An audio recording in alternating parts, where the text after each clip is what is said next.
The Phoenix clan were somewhat dismayed, upon arriving in Colombia, to not immediately find any obvious places to find shelter. It was quickly decided that they would cross the Rio Atrota River, which resulted in a tense standoff between humans and roaches while engineers worked at bridging the gap. Thankfully, the relatively lowland terrain allowed them to use one of their favored types of self-unfolding bridges, which they retrieved from the other side once they had crossed. It was a relief to see the small army of dozens, perhaps over 100 black-colored roaches, heading south along the river as they seemingly lost interest in the caravan. While this felt like something to celebrate, none felt especially comfortable about the idea of staying there, considering the roaches knew where they were. Because of this, they continue east, spending the rest of the spring heading past the probably buried ruins of Caripa and towards the Rio Cauca River that flowed through the mountains central to Antioquia, Colombia. Their goal was the old city of Medellin, which had an ideal altitude and protective mountainous terrain to provide the kind of protection the Council of 13 had been encouraged to find by the rest of the elders.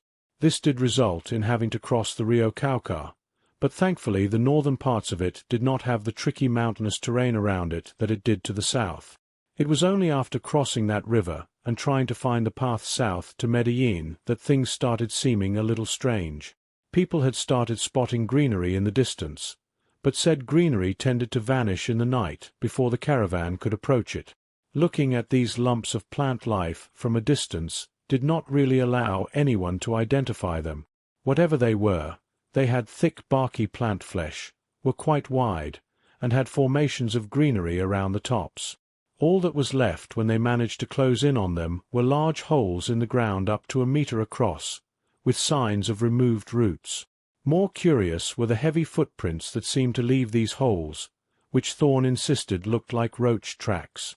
It wasn't until they were closing in on Medellin that these retreating plants decided to stay put, and on the afternoon of June 1, 2518, AC 386, a wary and at this point battle-hardened group of scouts approached the leafy, barky protrusions. There are roughly a dozen of them as Thorne and Vasil approach, followed by 20 other scouts. 6 of them are following in 3 ATVs, with railguns hot and ready to fire. They arrange themselves in a formation to give the ATVs a clear line of fire in the event of an emergency. The one that Thorne and Vasil stepped near started lifting itself from the ground, moving slowly in an apparent effort to not alarm them. Its flesh appeared to be plated in bark, while its back and head were decorated in green, lush-looking leaves. The familiar shape of a 2-meter-tall roach became clear as the large forelimbs lifted it upright, revealing a smaller set of delicate forelimbs that ended in soft-looking hands. Atop its head were slowly shifting antennae which looked in the direction of Thorne before moving towards Vasil. Large eyes seemed to peer in all directions, and pair of bark eyelids, open to reveal human-shaped eyes in between the insectal ones that looked back and forth at the assembled scouts. The antennae lifted up, still arced forwards under their own weight, and the smaller of its arms reached out to hold out its hands, palms up, as if offering them to the 2 men.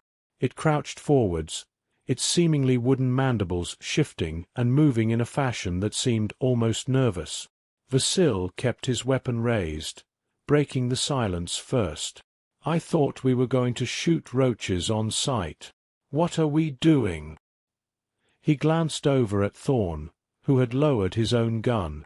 Responding to his now long-time friend, he couldn't help but let out a short laugh. Well, probably making a mistake, but taking a chance, I suppose." Thorne let his gun drop, hanging from the strap around his shoulders as he walked up to the plant roach thing, and placed first one, then both of his hands atop the extended hands. "I should have brought Dad out here." His hands felt warm, moist plant flesh against his skin. The fingers moved, shifting both of their sets of hands so that they could clasp Thorne's between them, gently shaking them up and down. The seemingly friendly roach tilted its head down, peering those strange human eyes down at Thorne. The human couldn't do much but look right back, watching as its head leaned closer, only for the antenna to reach out and start brushing against the top of his head. He laughed a bit, feeling something like the branches of a plant touching his thick hair, only for the roach to pull back and lean away. Its head turned off to its right, and its hands let go of thorns so it could point off to the east. It started turning its body with an intent to start walking in that direction. The remaining plant roaches stayed put, soaking in the delicious sunlight, while Thorn and the lead roach started walking off a small path along the hills. Vasil did not look pleased. "Keep an eye on them. I'll watch Thorn." He gestured at the other roaches while he followed Thorn at a respectable distance, his own weapons slung around his shoulders. He could be heard muttering something about bad ideas before he disappeared around a bend. The roach led Thorn to a partially buried structure in the side of the hill. A reinforced concrete arch, roughly 3 meters tall and 5 wide, led into the hillside, though darkness kept him from making out any other details of the structure itself. Just outside of the structure, though, were the remains of a person, which the roach crouched down next to. Thorn watched as the roach gently touched the top of its skull and let out a rumbling sound that sounded like a mournful moan. It turned its head back to Thorn, its human-like eyes visibly moist as its other hand beckoned him closer. Thorn cleared his throat and nodded a bit, carefully stepping around the bulky creature and crouching down before the skeleton. "You know, I've never actually seen a skeleton before. The recyclers usually have it processed before anyone decomposes enough. Was this someone you knew, big guy? Was this a friend?" He looked up at the towering beast, very aware of how easily it could smash him right now if it wanted to. Still, the seemingly gentle thing merely nodded its head, that hand gently stroking the top of the skull. It then turned its gaze towards the archway, nodding again, and waiting. Thorn looked back over his shoulder at the arch, and then back to the roach. His expression seemed thoughtful as he spoke. "Sure, I'll go take a look inside. Don't let my friend behind you spook you, okay?" Standing up, he walked into the darkness of the archway, his footsteps audible as they echoed down the concrete tunnel. As he walked, carefully keeping his feet close to the ground to avoid tripping over anything, he pulled some goggles from a pouch, and upon pulling them over his head and turning them on, he could see in shades of green what was around him. The tunnel went on for about 15 meters before stopping at a large door. More skeletons lay to the sides of the tunnel, their clothes mostly intact unlike the one outside, and the door was ajar. Looking inside, he could only conclude that this was a failed bunker of some manner. It was small, cramped, and the concrete had cracked or split in several places. It gave him an appreciation for the construction of the bunker he was born and raised in. There was a lot of equipment that could probably be salvaged, but otherwise it did not look like somewhere he'd want to bring his people to live in its damaged state. Returning outside, he took off his goggles and looked up at the roach who patiently waited for him. "So, can you actually understand me?" The roach stared at him, moving its mandibles but otherwise not reacting. He narrowed his eyes and nodded, leaning back down to the skeleton outside and pointing at it. "Blah, blah, blah, blah, blah." The roach nodded its head, closing its eyes for a moment. "Great. I think we need a translator. All right, big guy, let's head back." He stepped around the roach and led him back to its companions. Heavy steps behind indicated the tall roach was following as the human met up with Vasil. "All right, so, from what I can gather, these roaches were friendly with the people in the bunker back there. Place looks pretty wrecked, so as far as I can figure the black rain or some other kind of poison must have gotten them over time. Maybe disease got them and they didn't have any medicine. Regardless, I think they want to be friends, but they don't understand our language." Hawthorne looked rather upbeat, the interesting situation giving him a lot to think about. Vasil hummed softly in response, considering what to say. Well, if it does understand language, it's probably whatever was spoken locally around here. Shouldn't be too hard to look it up. Both men nodded as they reconvened with the rest of their scouts, their roach friend returning to his hole and submerging itself back in the ground to enjoy the sun. Thorn waved at the roaches. "We'll be back. Just gotta figure out how to talk to you." The scouts turned around and went back to the caravan, where Jessica watched them with binoculars, at least until it seemed they were returning, causing her to gather the council to receive the scouts. It was a relatively quick conversation as everyone compared notes, Elena Price speaking up simply. "Spanish, they spoke Spanish here. I'm a few centuries rusty, but I could probably translate. Take me to them." The oldest woman alive, if you didn't count cryogenically suspended people, insisted upon walking with the scouts as they returned to the roaches, proving she was still as youthful as her 30-something-looking body indicated. It probably helped that her long strides made the climb a fair bit easier. Communicating with the roaches proved somewhat tricky, as they could only answer yes or no questions, and their grasp of the language seemed to be about as rusty as Elena's, but through a little trial and error they were able to learn quite a lot. The roaches had been looking over the people of this bunker for around 200 years. They did know of the iron roaches, and they had been at odds in the past. They had even defended these people from them, essentially starving their iron cousins out and forcing them north. These roaches gained their nourishment from the sun and the earth, though they were sad to admit that they had eaten humans in the past. It seemed that once they had gained enough intelligence, they had become aware of the evil they were perpetuating and decided to protect the remaining people rather than eat them. It was an easy conclusion at that point to determine that the iron roaches simply had to leave to find more people to eat and propagate themselves. They were not as lucky to gain plant-like mutations like these ones had in their early lives before all the plants had been smothered by the inky black clouds. Of course, they had to eat other things, humans, to survive before their mutations could prove useful, allowing them to gain intelligence from eating humans before the black rain cleared the skies and allowed them to subsist on sunlight instead. There also turned out to be many more of these plant-like roaches, totaling 80, and after some brief negotiations they requested permission to follow the clan. It took a few minutes to determine why, but in the end it seemed they felt it was their duty to protect those who gave them intelligence and free will. They seemed especially pleased that their new human friends went out of their ways to gather the remains of their old friends and see to it that they were buried. They didn't really seem to understand the significance at first, but they did then plant a handful of seeds among the graves, thinking that the humans were planting their dead humans to grow new ones. Elena, of course, felt like she had to explain to everyone that this was the old way of things, that humans traditionally buried their dead, rather than recycled them. It wasn't as if the Phoenix clan hadn't seen such things in the various movies and television shows they'd watched, but it was entirely something else to take part in the mass burial, which Elena took the lead in speaking over. "We are gathered here to mourn the lost, the departed. They had survived so much, only for the poisons of the old world to finally claim them. Their spirits today may rest, knowing that their old friends have looked after them and seen to it that they were protected. I invite you all to appreciate that we easily could have been them.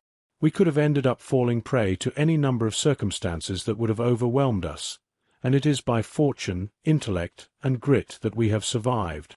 It is now our duty to carry the memory of these people with us, to keep humanity alive at any cost.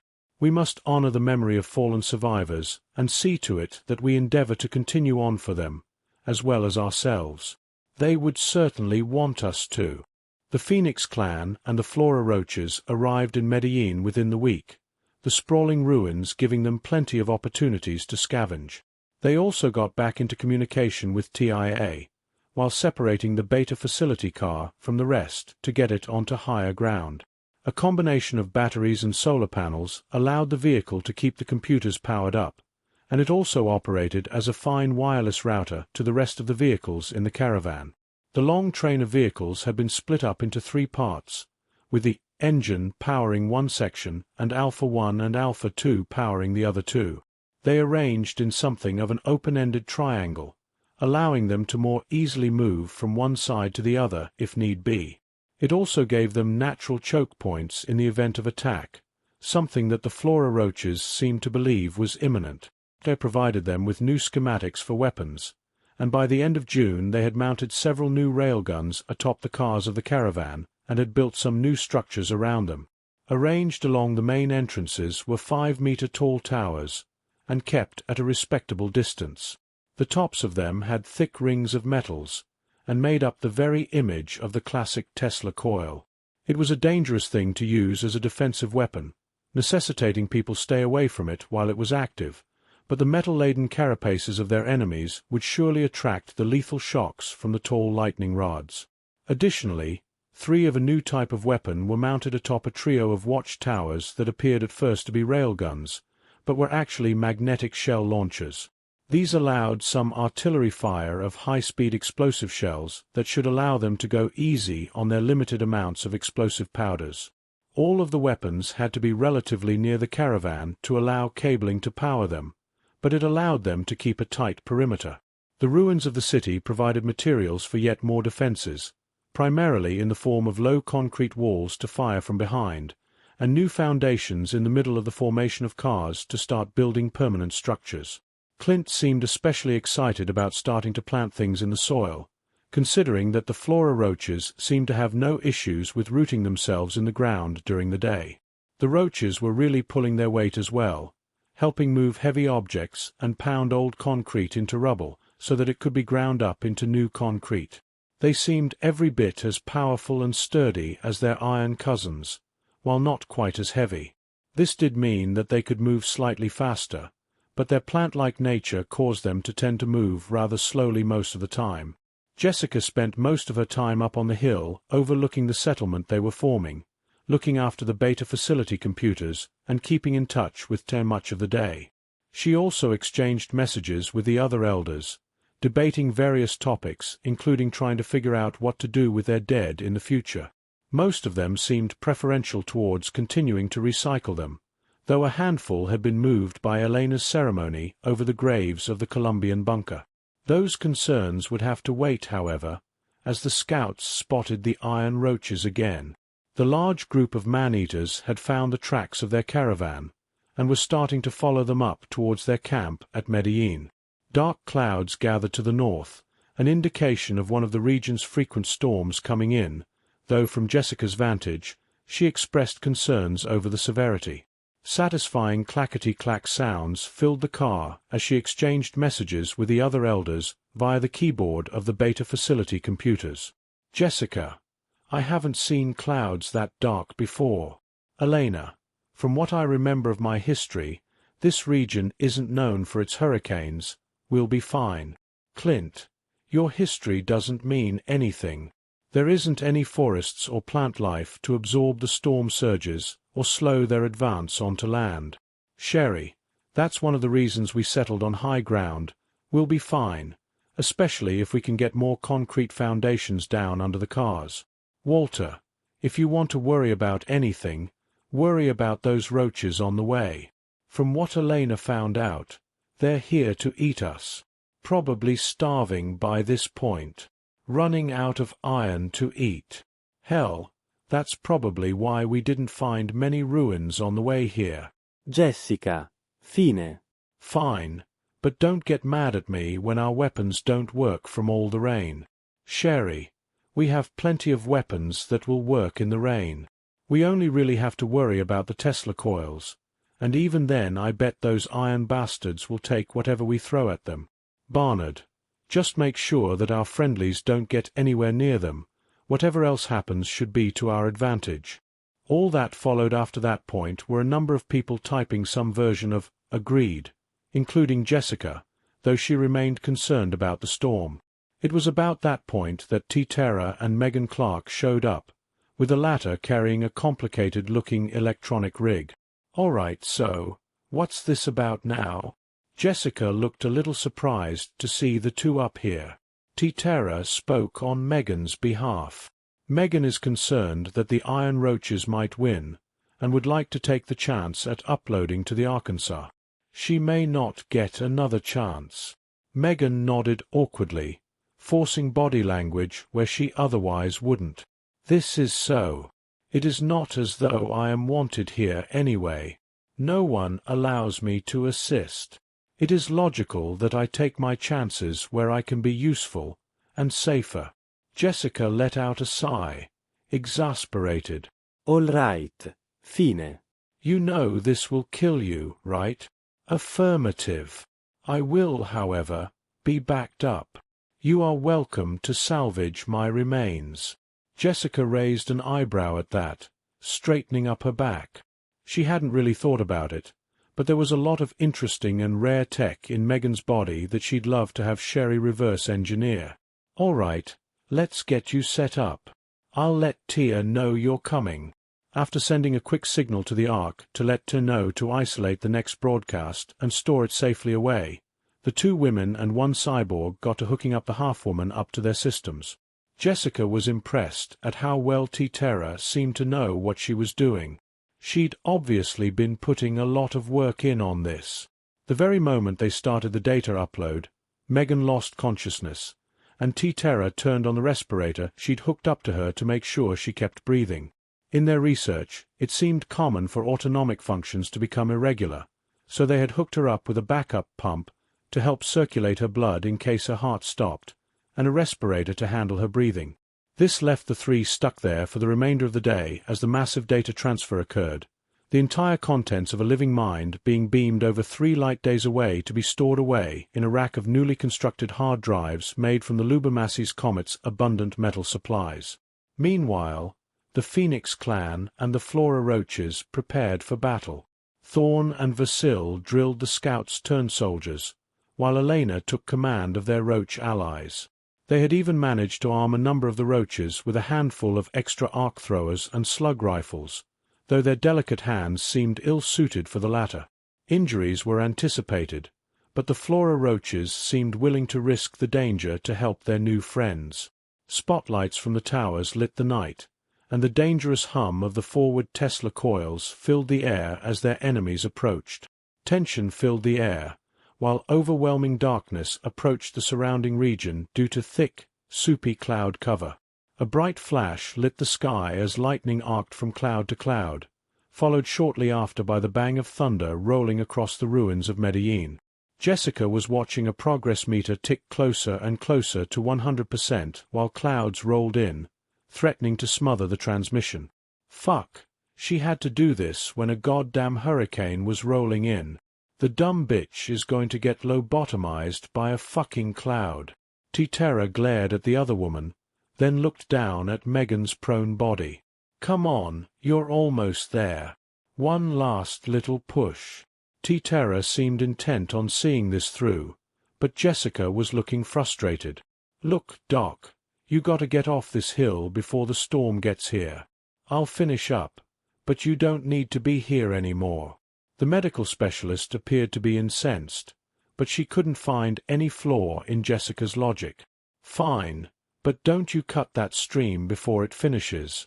I've been working on this with her for years. Jessica practically pushed T-Terra out of the car, intensely worried that her colleague would get caught out here at the worst possible timing. She was the former scout. She could handle some bad weather. Back on the ground, spotlights swiveled to light up a line of iron roaches, their carapaces glittering black in the bright light.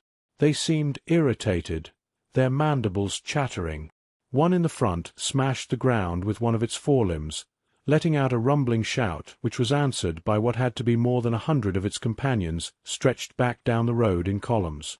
Vasil took that as a signal and shouted out, "Light 'em up!" 9 railguns and 3 magnetic shell launchers fired off into the mass of bodies. The assembled humans watched in surprise as the front line shifted out of the way of the projectiles, only for roaches behind them to get pierced through. 3 explosions sent iron and guts flying as the roaches realized they weren't dealing with weaklings as they had in the past. With their casualties numbering over a dozen, and their opponents reloading, they charged. The ground thundered with the sound of their titanic weight smashing against the ground, and as they approached another series of rails and explosives fired off into the mass of incoming bodies. Thorn held up his arm, readying the other scouts. "Prepare to fire. Wait for the tower." The Tesla coils sparked menacingly, only for the roaches to approach close enough for artificial lightning to shoot out into their bodies.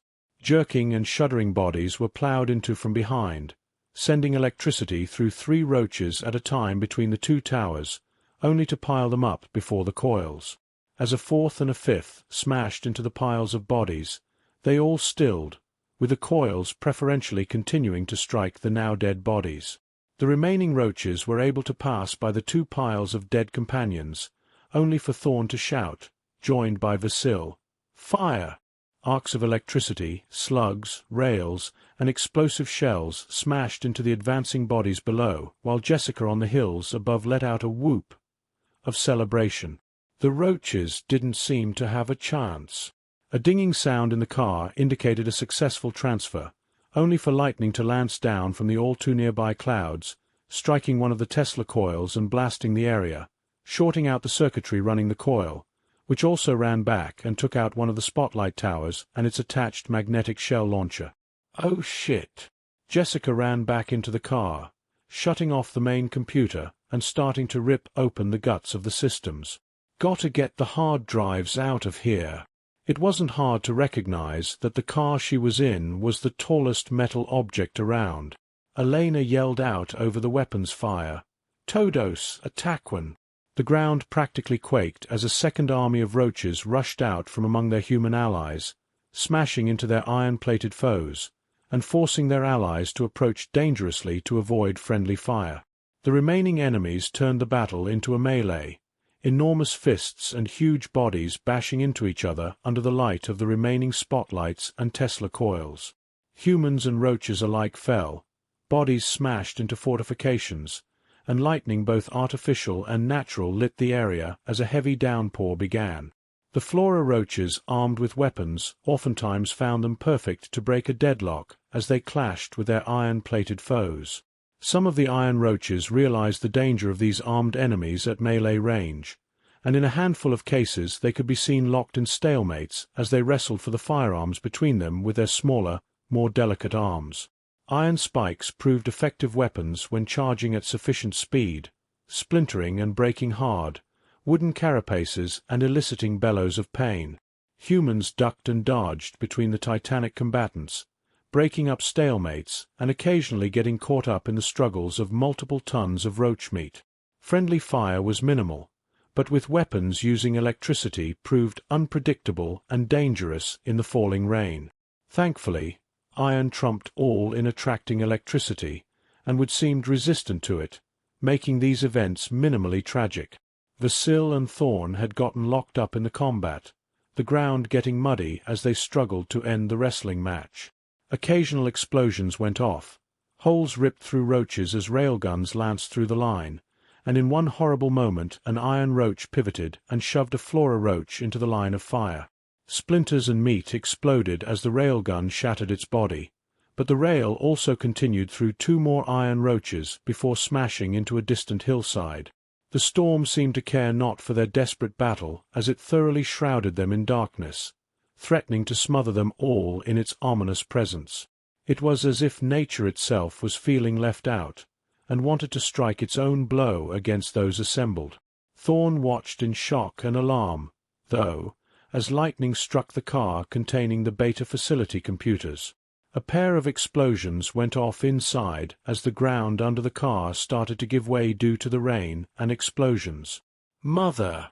Down the hill tumbled the car, throwing a pair of bodies down across the rocks while metal and plastic smashed and shattered between them. Thorn rushed towards the scene of the wreck, nearly getting smashed by an iron fist, only for Vasil and a flora roach to stun and smash the offending roach away. Battle and shouts raged around while the 2 men ran to check on the bodies. Scattered around Jessica were several hard drives, most of them shattered and the rest hopelessly wet and fried, with her own body broken and twisted in an unnatural fashion. Thorn fell to her side and pulled her up against himself while Vasil investigated the broken form of Megan Clark, her body literally having burst open and exposing all manner of artificial parts. Vasil turned his back so he could defend his grieving friend, Thorn wailing out into the night as he cradled his mother against his body. The night grew much more quiet as the battle ended, bodies both massive and small strewn about in the heavy rain, while lightning persistently struck at the Tesla coils arranged around the perimeter of the caravan. Spotlights remained on, thanks to the quick work of engineering crews cutting the lines to the Tesla coils, and the remaining people took shelter under the sturdy steel cars that had once been their bunker of origin. Come the morning, with the sun mostly blocked out by the thick clouds of what had merely been a horrible thunderstorm, not the hurricane they expected, the Phoenix clan and Flora Roaches gathered their dead and assessed their damage, but it would be some time before the extent of their losses could be known, as Earth had once again lost contact with the Ark. They quietly stored away the data she had received, not even daring to peer at its contents for fear of being unable to control Megan Clark. The drives used to contain her mind and genome were left on standby and cut off from T's network. The only system she had contact with was the system that monitored the integrity of those drives, which otherwise will lay dormant until such time as Hawthorne wanted to do something with them. She spent the rest of the cycle mournfully sending signals back to Earth in hopes that someone might answer, but nothing ever came back, even when she signaled their location. For all she knew, humanity had been truly wiped out. She hoped against hope that the new friends Jessica had told her about had managed to protect them.